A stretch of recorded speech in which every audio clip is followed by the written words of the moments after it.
ভয়াবহ অগ্নিকাণ্ডে ভস্মীভূত হলো ডেকোরেটের গোডাউন ঘর, পুড়ে ছাই হলো ডেকোরেটরের সমস্ত জিনিসপত্র। রবিবার রাতে অগ্নিকাণ্ডের ঘটনাটি ঘটেছে মালদার চাঁচলের সুজাগঞ্জে। এদিন আগুন দেখতে পেয়ে প্রতিবেশীরা গিয়ে আগুন নেভানোর কাজে ঝাঁপিয়ে পড়েন। পরে দমকলের ইঞ্জিন গিয়ে আগুন নিয়ন্ত্রণে আনে। অগ্নিকাণ্ডে গোডাউনে থাকা প্লাস্টিকের chair, table, fan, mike set সবকিছু পুড়ে গিয়েছে। প্রায় 5 লক্ষাধিক টাকার ক্ষয়ক্ষতি হয়েছে বলে মালিক মানুয়ারুল শেখের দাবি।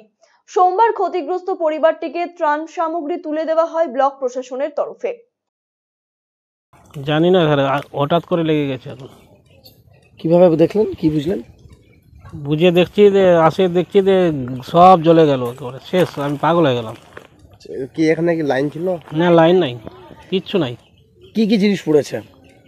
প্যান্ডেলের যাবতীয় জিনিস পুড়েছে, চেয়ার, টেবিল, মাইকের মাল, আচ্ছা, আর ফুলের মাল, জলের ড্রাম, ফ্যান, আচ্ছা, সব জ্বলে শেষ হয়ে গেছে। বক্স আনুমানিক কত টাকার?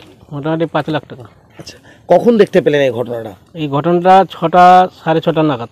আচ্ছা, তো তারপর দমকলে ফোন করেছিলেন? হ্যাঁ, দমকলে ফোন হয়েছে। দমকলে এসে কি আগুন নিভালো?